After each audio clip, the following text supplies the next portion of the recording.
Hello everyone. हमारा क्योंकि आधुनिक भारत हो चुका है, ठीक है, तो अब बचे प्राचीन भारत और मध्यकालीन भारत। मध्यकालीन भारत में 25 चैप्टर हैं और प्राचीन भारत में 15 है। तो मैंने सोचा जो छोटे हैं, मतलब जो कम, जिसमें कम चैप्टर हैं, यानी प्राचीन भारत में इसे फटाफट कंप्लीट करते हैं, फिर मध्य भारत करेंगे, ठीक है। तो प्राचीन भारत का इतिहास, पहला चैप्टर है पाषाण काल। जो अब तक हम देखते आए हैं वैसे ही करेंगे, direct question answer. Don't worry, सारे एक्सप्लेनेशन, सारी चीज़ें कवर कर रहे हैं, तो टेंशन नहीं। ओके, पहला क्वेश्चन है, रॉबर्ट ब्रूसफुट थे, कौन थे ये? तो ये एक भूगर्भ वैज्ञानिक भी थे, ठीक है, और इसके अलावा पुरातत्वविद भी थे। इंसाइक्लोपीडिया ब्रिटानिका के अनुसार रॉबर्ट ब्रूसफुट ब्रिटिश भूगर्भ वैज्ञानिक और पुरातत्वविद थे। जियोलॉजिकल सर्वे से संबंध रॉबर्ट ब्रूसफुट ने 1863 में भारत में पाषाणकालीन बस्तियों के अन्वेषण की शुरुआत की। क्वेश्चन नंबर सेकंड, कोपेनहेगन संग्रहालय की, अच्छा इसमें दिया भी हुआ है पहले वाले क्वेश्चन में कि दोनों आंसर होगा। तो क्वेश्चन नंबर सेकंड, कोपेनहेगन संग्रहालय की सामग्री से पाषाण, कांस्य और लौह युग के त्रियुगीन विभाजन किया था। किसने किया था? थॉमसन ने।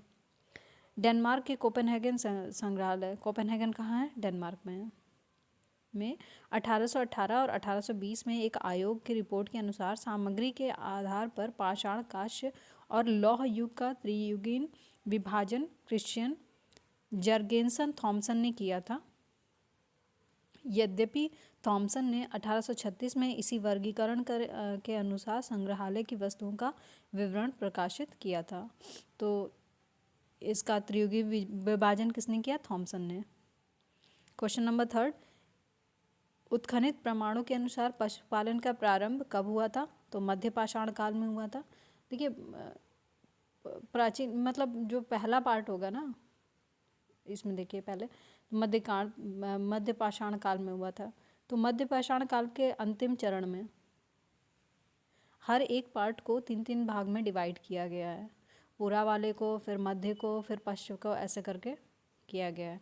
तो मध्यकाल में भी सबसे आखिरी में पशुपालन के साक्ष्य प्राप्त होते हैं और इसी के साइट्स, मतलब मध्यकाल के साइट्स भी हैं।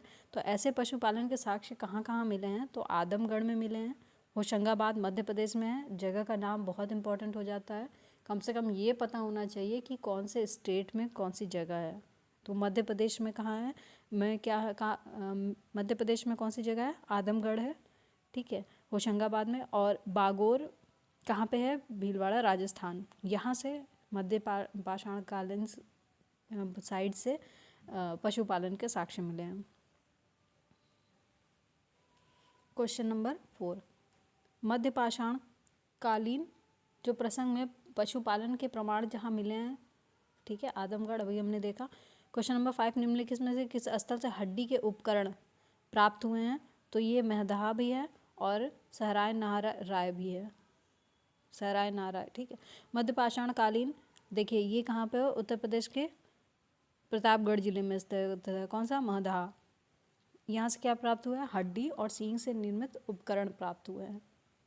ये क्वेश्चन एज इट इज़ पूछे जाते हैं, ठीक है, ज़्यादा दिमाग नहीं लगाना है, बस स्थल और वो ये फैक्ट है ना, तो इसमें ज़्यादा दिमाग नहीं लगाना है, बस याद करना है कि मध्य पाषाण कालीन है स्थल कौन सा? महदहा। महदहा कहाँ है? उत्तर प्रदेश के प्रतापगढ़ जिले में। क्या प्राप्त हुआ है? हड्डी और सींग के उपकरण प्राप्त हुए हैं।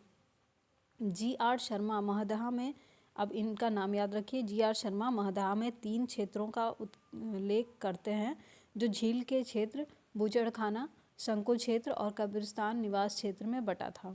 बूचड़खाना संकुल क्षेत्र से ही हड्डी, सींग निर्मित उपकरण एवं आभूषण बड़े पैमाने पर प्राप्त पाए गए हैं। सहरनाराय से भी अल्प मात्रा में हड्डी के उपकरण मिले हैं। क्वेश्चन नंबर 6, हड्डी से निर्मित आभूषण भारत में मध्य पाषाण काल के संदर्भ में प्राप्त हुए हैं। अभी हमने देखा, रिपीटेड क्वेश्चन है ये, ठीक है। ये 2010 में आया था और ये 2013 में आया है, मीन्स में आया है दोनों। क्वेश्चन नंबर 7, एक ही कब्र से 3 मानव कंकाल। एक कब्र है, इसमें 3 लोग मिले हैं, 3 मानव कंकाल। तो कहाँ से हुई? दमदमा से प्राप्त हुए हैं। अब ये दमदमा कहाँ है? अभी हमने देखा उत्तर प्रदेश के प्रतापगढ़ जिले में, मध्य गंगा घाटी क्षेत्र है ये। प्रतापगढ़ जिले में स्थित सराय महाराय महदहा दमदमा उत्खनन का क्षेत्र का उल्लेख हुआ है। ये तीनों कहाँ हैं? प्रतापगढ़ जिले में।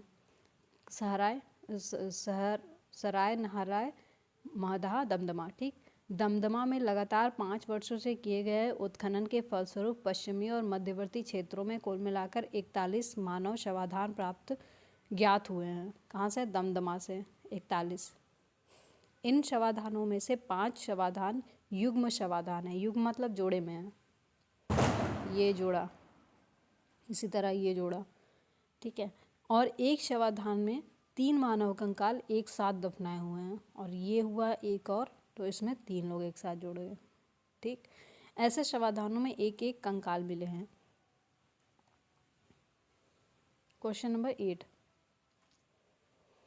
खाद्यान्नों की कृषि सर्वप्रथम कहाँ प्रारंभ हुई थी? कब हुई थी? नवपाषाण काल में। खाद्यान्नों का उत्पादन सर्वप्रथम नवपाषाण काल में हुआ। यही वह समय है जब मनुष्य कृषि कर्म में से परिचित हुआ। याद रखें, नवपाषाण काल है। देखिए इसके ऑप्शंस देखिए, नवपाषाण काल, मध्यपाषाण काल, पुरापाषाण काल, यानी कि 3 भागों में बटा हुआ है ये भी, तो है ना। तो नव वाले की बात हो रही है। पूरा यानी पहले, मध्य का मध्य समझते ही हैं, और नव का नवीन जो होता है सबसे नया। ठीक है। क्वेश्चन नंबर 9, भारत में मानव का सर्वप्रथम साक्ष्य कहाँ से प्राप्त हुआ है? तो नर्मदा घाटी। नर्मदा कहाँ है? मध्य प्रदेश वाले की बात हो रही है। भारत में मानव का सर्वप्रथम साक्ष्य मध्य प्रदेश के पश्चिमी नर्मदा क्षेत्र में अवस्थित हथनोरा कहाँ है? मध्य प्रदेश। कहाँ? होशंगाबाद नामक पुरास्थल से प्राप्त हुआ है। इसकी खोज किसने की थी? पुरातत्वविद अरुण सोनकिया द्वारा 5 दिसंबर 1982 में किया गया था। क्वेश्चन नंबर 10, प्रथम मानव जीवाश्म भारत की किस नदी घाटी से प्राप्त हुआ था? तो नर्मदा। क्वेश्चन नंबर 11, मानव द्वारा सर्वप्रथम प्रयुक्त अनाज कौन सा था? जौ था। आधुनिक मानव समाज द्वारा मुख्य रूप से 8 खाद्य अनाजों का उपभोग किया गया है, आधुनिक मानव समाज द्वारा। ठीक है, तो जौ है, गेहूं है, चावल, मक्का, बाजरा, सोरगम, राई, जई, ये चीज़ें थी। अनाजों के पौधे विभिन्न क्षेत्रों में जंगली घास के रूप में विद्यमान थे, जिन्हें बीजों के रूप में अलग अलग क्षेत्र में अलग अलग समय पर मानव ने उगाया। वैश्विक दृष्टि से देखा जाए तो सर्वप्रथम जौ 8000 ईसा पूर्व के आसपास भूमध्य सागर एवं ईरान के मध्य स्थित पश्चिमी एशिया के देश में मानव द्वारा उगाया गया था। विश्व की बात करें तो ये भूमध्य सागर और ईरान के मध्य पहली बार उगाया गया था 8000 ईसा वर्ष पूर्व। बाद में लगभग इन्हीं क्षेत्रों में 8000 ईसा पूर्व के आसपास गेहूं भी उगाया गया था। कौन कौन सा क्या क्या उगाया गया फिर? जौ और गेहूं। ठीक। क्वेश्चन नंबर 12, भारतीय उपमहाद्वीप में कृषि के प्राचीनतम साक्ष्य कहाँ से मिले हैं? लाहौरा देव से मिले हैं। यहाँ पे 2 नाम आएंगे, अभी ये वाला देख लीजिएगा। नवीनतम खोजों के आधार पर भारतीय उपमहाद्वीप में प्राचीनतम कृषि साक्ष्य वाला स्थल कौन सा है? उत्तर प्रदेश के संत कबीर नगर जिले में स्थित लाहौरा देव है। लाहौरा देव कहाँ है? उत्तर प्रदेश के संत कबीर नगर जिला। यहाँ 9000 से 7000 ईसा पूर्व के बीच चावल के साक्ष्य प्राप्त हुए हैं। उल्लेखनीय है कि इस नवीनतम खोज के पूर्व, अब ये तो जब हमने नवीन खोज लिया, इसके पहले जो था, जस्ट पहले वाली जो खोज थी वो कहाँ की थी? वो मेहरगढ़ में हमने माना था कि मेहरगढ़ में हुआ है। ये कहाँ है? पाकिस्तान के बलूचिस्तान में स्थित है, जहाँ 7000 ईसा पूर्व के गेहूं के साक्ष्य मिले हैं। जो हमारा उत्तर प्रदेश में मिला है वो चावल मिला है, ठीक है, और जो मेहरगढ़ में मिला था वो क्या था? गेहूं था। जबकि प्राचीनतम चावल वाले साक्ष्य, अब ठीक है, तो गेहूं हमें समझ में आ गया कि ठीक है 7000 ईसा पूर्व के आसपास गेहूं हमें मिला, लेकिन चावल का फिर क्या? तो अच्छा ठीक है, चावल वाला देख लेते हैं। प्राचीनतम चावल के साक्ष्य वाला स्थल कौन सा है? कोलडीवा है। ये कहाँ है? इलाहाबाद के बेलन नदी के तट पर स्थित है। यहाँ से 6500 ईसा पूर्व में चावल की भूसी के साक्ष्य मिले हैं। ठीक है, तो चावल वाले दो देख लीजिए। एक तो लहुरा देव हो गया, उत्तर प्रदेश का संत कबीर नगर जिला। सन इसका कौन सा है, ये मतलब ईयर कौन सा है, 9000 ईसा वर्ष पूर्व से 7000 ईसा वर्ष पूर्व। फिर उसके बाद इससे पहले चावल वाला और कौन सा है, 6000 ईसा पूर्व के आसपास, कोलडीबा। ये कहाँ है, इलाहाबाद के बेलन घाटी में।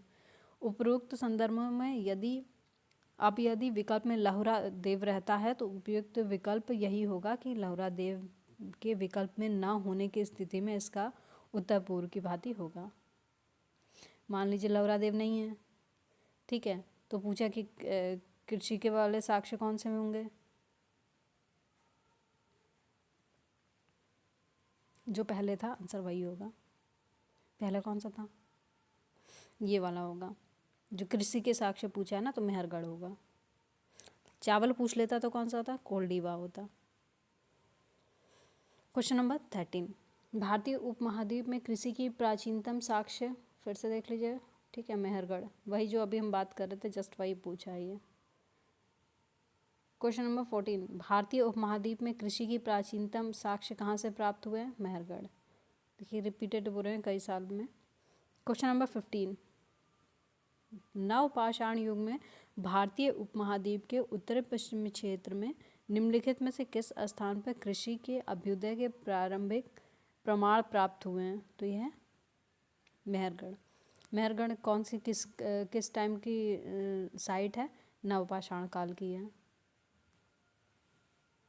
क्वेश्चन नंबर 16, भारत में पशुपालन एवं कृषि के प्राचीनतम साक्ष्य कहाँ से प्राप्त हुए हैं, मेहरगढ़ से हुए हैं। क्वेश्चन नंबर 17, उस स्थल का नाम बताइए जहाँ से प्राचीनतम स्थायी जीवन के साक्ष्य मिले हैं। स्थायी जीवन मतलब कृषि पशुपालन, है ना। दिए गए विकल्पों में प्राचीनतम स्थायी जीवन के प्रमाण सर्वप्रथम बलूचिस्तान के कच्ची मैदान स्थित मेहरगढ़ से मिले हैं, जिसकी प्रमाणिक तिथि 7वीं सहस्त्राब्दी ईसा पूर्व 7000 ईसा पूर्व है, जबकि किली गुल मोहम्मद एवं कालीबंगा की प्राचीनतम तिथि क्रमशः 4000 ईसा पूर्व और 3500 ईसा पूर्व है। ये हो गया।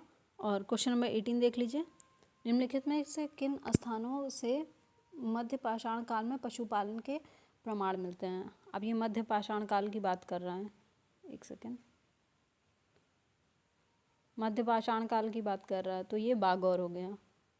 मध्य पाषाण काल से पशुपालन के साक्ष्य प्राप्त होने लगते हैं। पशुपालन के प्रारंभिक साक्ष्य मध्य प्रदेश के होशंगाबाद के निकट आदमगढ़ पुरास्थल और राजस्थान के भीलवाड़ा क्षेत्र में स्थित बागौर से मिलते हैं। क्वेश्चन नंबर 19, निम्नलिखित में से किसको चारकोलिथिक युग भी कहा जाता है, तो ताम्र वाले को बोलते हैं, कैल्कोलिथिक भी बोलते हैं इसको। क्वेश्चन नंबर 20, आहार सभ्यता, ठीक है, पूछा है कि इसमें से सही के बारे में सही बताना, आहार सभ्यता के बारे में बताना। जो आहारवासी थे वो तांबा गलाना जानते थे, ठीक बात है। फिर पूछा है कि ये लोग चावल से परिचित नहीं थे, ओके। धातु का काम आहारवासियों की अर्थव्यवस्था का एक साधन था, ठीक है, अर्थव्यवस्था का एक साधन था। यहाँ के काले लाल रंग के मृदभांड मिले हैं यहाँ पे, जिन पर सामान्यतः सफ़ेद रंग के से ज्यामितीय आकृतियाँ उकेरी गई थी, तो सही बात है।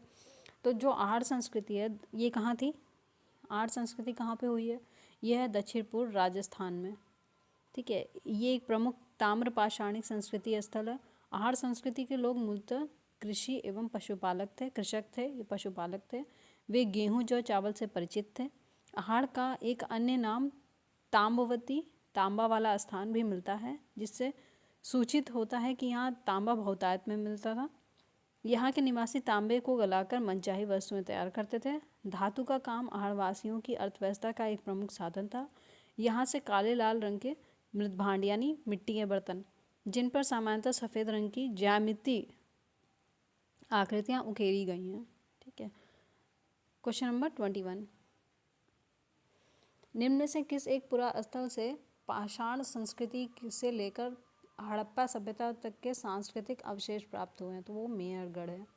ये पाकिस्तान बलूचिस्तान में स्थित है। यहाँ पे हड़प्पा से लेकर बाकी मतलब जो भी है पाषाण संस्कृति भी थी, यहाँ हड़प्पा सभ्यता तक सब कुछ रहा है, अवशेष मिले हैं मतलब। क्वेश्चन नंबर 22, नवदा टोली का उत्खनन किसने किया था? तो ये किया था SD संकालिया ने। नवदा टोली कहाँ है? ये है मध्य प्रदेश में। इसका उत्खनन दक्कन कॉलेज पूना के प्रोफेसर SD संकालिया ने किया था। यह स्थल इस महाद्वीप का सबसे विस्तृत उत्खनित ताम्र पाषाणिक ग्राम स्थल है, जिसकी तिथि ईसा पूर्व 1600 से 1300 ईस्वी के मध्य निर्धारित की गई है। ईसा पूर्व के मध्य निर्धारित की गई है। तो नवदा टोली कहाँ है? मध्य प्रदेश में है। कई बार अगर ये पता हो कि कौन सी साइट कहाँ पे हो तो उससे भी आंसर निकल जाता है। नवदा टोली किस राज्य में अवस्थित है? तो यह मध्य प्रदेश में है। क्वेश्चन नंबर 24, वृहद पाषाण स्मारकों की पहचान की गई थी मृतकों को दफनाने के स्थान के रूप में। नव पाषाण युग में क्या होता था कि दक्षिण भारत की बात हो रही है, शवों को विभिन्न प्रकार की समाधियों में दफनाने की परंपरा विद्यमान थी। इन समाधियों को जो विशाल पाषाण खंडों से निर्मित हैं, वृहद पाषाण या मेगालिथ के नाम से जाना जाता था। देखिए, लोग मरे, उनको ले जाके कहीं दफनाया गया और बड़े बड़े वहाँ पे पत्थर लगाए गए, तो इनको क्या बोला गया? वृहद पाषाण पत्थर को बोलते हैं, या मेगालिथ, ठीक है, के नाम से जाना जाता है। इनके विभिन्न प्रकार हैं। अब इनको कैसे कैसे बांटा गया देखिए, शिष्ट समाधि बोला गया है, pit circle, cairn circle, dolmen, umbrella stone, hood stone, कंदराएं, मेहिर, ये सारी चीज़ें हैं। क्वेश्चन नंबर 25, राख का टीला संगनकल्लू नवपाषाणिक स्थल है। कर्नाटक में मैसूर के पास बेल्लारी जनपद में स्थित संगनकल्लू कहाँ है? कर्नाटक में। नवपाषाणकालीन स्थल है और यहाँ से राख के टीले प्राप्त हुए हैं। संगनकल्लू, कर्नाटक, नवपाषाणकालीन स्थल, राख के टीले। ठीक। क्वेश्चन नंबर 26, भीमबेटका किसके लिए प्रसिद्ध है? सभी जानते हैं, गुफाओं की शैल चित्र के लिए। मध्य प्रदेश में है ये। रायसेन जिले में स्थित भीमबेटका प्रागैतिहासिक काल शैल चित्रकला का श्रेष्ठ उदाहरण है। इन गुफाओं में जीवन के विविध रंगों को पेंटिंग के रूप में उकेरा गया है, जिनमें क्या क्या है? हाथी है, सांभर है, सांभर भी हिरन का एक तरीका ही होता है, मतलब वैसा ही एक दिखने वाला जानवर है, हिरन आदि के चित्र हैं। अब तक लगभग 7000 शरण स्थलियों की पहचान की जा चुकी है, जिनमें 133 चित्र पाए गए हैं। क्वेश्चन नंबर 27, निम्न में से कौन स्थल प्रागैतिहासिक चित्रकला के लिए प्रसिद्ध है? अभी हमने देखा भीमबेटका है। क्वेश्चन नंबर 28, भीमबेटका की गुफाएं कहाँ हैं? तो ये है अब्दुल्लागंज, रायसेन का नाम दिया हुआ था, अब्दुल्लागंज का नाम नहीं दिया था अभी जो हमने एक्सप्लेनेशन पढ़ा, लेकिन रायसेन दिया हुआ था। क्वेश्चन नंबर 29, भारत में किस शिलाश्रय से सर्वाधिक चित्र प्राप्त हुए हैं? भीमबेटका। क्वेश्चन नंबर 30, निम्नलिखित में से किस भारतीय पुरातत्ववेत्ता ने पहली बार भीमबेटका गुफा को देखा और उसके शैल चित्रों के प्रागैतिहासिक महत्व को खोजा? तो ये थी VS वाकंकर। देखिए, जो मध्य प्रदेश में रायसेन जिला है, वहाँ पे भीमबेटका प्रागैतिहासिक शैल चित्रकला का सर्वश्रेष्ठ उदाहरण है। इसकी खोज 1957 में, यानी जब हम आज़ाद हुए थे उसके 10 साल बाद VS वाकंकर ने की थी। यूनेस्को ने भीमबेटका शैल चित्र को विश्व विरासत सूची में सम्मिलित ऑलरेडी कर लिया है। क्वेश्चन नंबर 31, भीमबेटका को किसने खोजा था? तो हमने देखा VS वाकणकर। ठीक है, वाकणकर का इनका पूरा नाम क्या है? Doctor Vishnudhar Wakankar. Option C सही हो जाता है। क्वेश्चन नंबर 32, गैरिक मृदभांड पात्र यानी OCP बोलते हैं का नामकरण कब हुआ? कहाँ पे हुआ था? तो यह हस्तिनापुर में हुआ था जी, ये कृष्णवाड़ी नगरी वो जो है हस्तिनापुर। गंगा यमुना दोआब की सांस्कृतिक परंपरा संभवतः उस संस्कृति के साथ शुरू हुई जिसे अपने अत्यंत विशिष्ट सूक्ष्म मृदभांड के नमूने के कारण गेरुवर्णु गैरिक मृदभांड संस्कृति कहा गया है। BB लाल ने 1951 में हस्तिनापुर में सर्वप्रथम गैरिक मृदभांड प्राप्त किया तथा वहीं इसका नामकरण हुआ। क्वेश्चन नंबर 33, ताम्राश्म काल में, यानी कि जो तांबा वाला काल था, ठीक है, ताम्रपाषाणकालीन संस्कृति या इसको जॉर्वे की संस्कृति भी कहते हैं। तो महाराष्ट्र के लोग मृतकों को घर के फर्श के नीचे की तरफ, मतलब उनका पोजीशन बताना कि किस तरफ दफनाते थे, तो उत्तर से दक्षिण की तरफ था।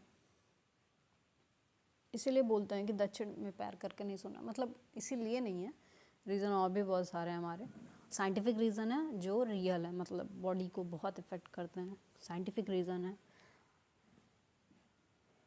महाराष्ट्र की ताम्रपाषाणकालीन संस्कृति यानी जॉर्वे संस्कृति के निवासा, अब देखिए वहाँ के स्थल के बारे में दिया हुआ है। महाराष्ट्र के निवासा, दैमाबाद, कोठे, चंदोली, इनाम गांव, ठीक है, आदि पुरा स्थलों में घरों से मृतकों को अस्थि कलश में रखकर उत्तर से दक्षिण स्थिति में घर की फर्श के नीचे दफनाए जाने के साक्ष्य मिले हैं। कब्र में मिट्टी की हड्डियां और तांबे की कुछ वस्तुएं भी रखी जाती थी। पहले ये होता था कि जो भी कोई दफनाया जाता था उसके साथ उसकी चीज़ें कुछ रख दी जाती थी। निम्नलिखित में से किस स्थल से मानव कंकाल के साथ कुत्ते का कंकाल भी शवाधान से प्राप्त हुआ है? तो यह है बुरझोम। बुरझोम कहाँ है? जम्मू कश्मीर में। श्रीनगर के निकट उत्तर पश्चिम में स्थित बुरझोम से पाषाणिक अवस्था में, ये बुरझोम नवपाषाणिक टाइम की है, ठीक है। मानव कंकाल के साथ कुत्ते का कंकाल भी शवाधान में प्राप्त हुआ है। गर्तावास यानी गड्ढे वाले घरों भी यहाँ पे, जो गड्ढे वाले घर थे यहाँ की मेन विशेषता थी। क्वेश्चन नंबर 35, निम्नलिखित में किस स्थान पर मानव के साथ कुत्ते, ठीक है, ये हमने अभी ऑलरेडी देख लिया बुरझोम में। क्वेश्चन नंबर 36 रिपीटेड क्वेश्चन है, गर्तवास की बात की गई है। क्वेश्चन नंबर 37, एक बार हम ज़रा देख लेते हैं कितने क्वेश्चन हैं। अच्छा ठीक है, ऑलरेडी बस इतने ही क्वेश्चन है, 42 क्वेश्चन है, हम 37 पे हैं। पूछा है सही क्या है? बुरझोम, शैलकृत देव मंदिर, ऐसा कुछ नहीं है। सॉरी, हाँ ठीक सही जा रहे हैं। बुरझोम में शैलकृत देव मंदिर नहीं है, ठीक है। चंद्रकेतुगढ़ में टेराकोटा, इसका क्वेश्चन है 2021 का। तो चंद्रकेतुगढ़ में क्या है? टेराकोटा कला। गणेश्वर में ताम्र कलाकृतियाँ। बुरझोम नवपाषाणिक पुरास्थल कश्मीर केंद्र शासित प्रदेश में स्थित है। इस पुरास्थल की खोज 1935 में डी टेरा एवं पीटरसन ने की थी। यहाँ पे गर्तावास की बात हुई है। जो चंद्रकेतुगढ़ है पश्चिम बंगाल में स्थित एक प्रमुख ऐतिहासिक पुरातात्विक स्थल है जो विद्याधरी नदी के तट पर अवस्थित है। यहाँ से ऐतिहासिक काल के टेराकोटा कला की कई उदाहरण प्राप्त हुए हैं जो कि तत्कालीन शिल्प कौशल की एक असामान्य विशेषता प्रदर्शित करता है। गणेश्वर राजस्थान प्रांत में, गणेश्वर कहाँ है? राजस्थान प्रांत में स्थित एक प्रमुख ताम्र पाषाणिक पुरास्थल है। इस पुरास्थल की खोज राजस्थान विश्वविद्यालय के पुरातत्व विभाग के प्रोफेसर रतन चंद्र अग्रवाल ने की थी। इस पुरास्थल से दोहरी पेंचदार शिरे वाली ताम्र बाड़ाग्र मछली पकड़ने का कांटा तथा विभिन्न प्रकार के मृदभांड प्राप्त हुए हैं। क्वेश्चन नंबर 38, विंध्य क्षेत्र के किस शिलाश्रय से सर्वाधिक मानव कंकाल प्राप्त हुए हैं? तो विंध्य क्षेत्र की बात कर रहा है तो लेखैया। जैन पांडे की पुस्तक कौन सी है? पुरातत्व विमर्श के अनुसार विंध्य क्षेत्र के लेखैया से शिलाश्रय संख्या 1 से मध्य पाषाण लघु पाषाण उपकरणों के अतिरिक्त 17 मानव कंकाल प्राप्त हुए हैं, जिनमें से कुछ सुरक्षित हालत में हैं तथा अधिकांश शतविक्षत अवस्था में प्राप्त हुए हैं। अमेरिका के ओरेगॉन विश्वविद्यालय के जॉन आर लुकास के अनुसार लेखैया में 27 मानव कंकालों की अस्थियां मिली हैं। क्वेश्चन नंबर 39, अभी कथन है कि विंध्य क्षेत्र में पाषाण युगीन लोगों ने नूतन भूतल काल के अंत में गंगा घाटी में प्रव्रजन किया। मतलब ये पूछ रहा है कि विंध्य क्षेत्र में, जो विंध्य क्षेत्र हमारा है, तो उसमें पाषाण काल के लोग जो थे, नूतन यानी नवीन वाला जो भूतल काल होता है, मतलब नवीन काल जो है उसके अंत में गंगा घाटी में प्रवेश किया, प्रव्रजन किया। तो इसका कारण देख लीजिए, जलवायु परिवर्तन के कारण इस काल में शुष्कता का चरण था। तो ये बात सही है, जलवायु परिवर्तन हो रहा था और उसकी वजह से शुष्कता थी। तो जी.आर. शर्मा ने सहाराय नहराय में खुदाई के बाद यह अवधारणा दी कि नूतन भूतल काल के अंत में सूखे के कारण विंध्य क्षेत्र में भोजन की कमी के कारण लोगों ने गंगा घाटी क्षेत्र में प्रवेश किया। लॉजिकल है। क्वेश्चन नंबर 40, भारतीय पुरातत्व सर्वेक्षण निम्नलिखित विभागों मंत्रालयों में से किसका संलग्न कार्यालय है? तो ठीक है, संस्कृति का है, संस्कृति मंत्रालय। ऑप्शन ए सही हो जाता है। जो ASI है ना, आर्कोलॉजिकल सर्वे ऑफ इंडिया, वो पूछ रहा है कि किस मंत्रालय के अधीन आता है, सीधी सी बात है। ठीक, तो ये है संस्कृति मंत्रालय। क्वेश्चन नंबर 41, भारतीय पुरातत्व का जनक हम किसे कहते हैं? तो ये हैं अलेक्जेंडर कनिंघम। इनका टाइमिंग 1814 से 1893 है। को एक ब्रिटिश सेनाधिकारी के रूप में बंगाल इंजीनियर्स के साथ काम करने के लिए तैयार किया गया था।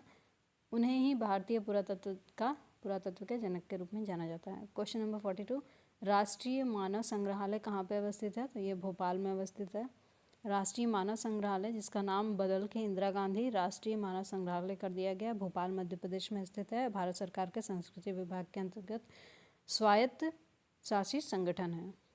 ठीक है, तो यार ये वाला चैप्टर हमारा कंप्लीट हो गया। अब हम नेक्स्ट वीडियो में करेंगे। Thank you.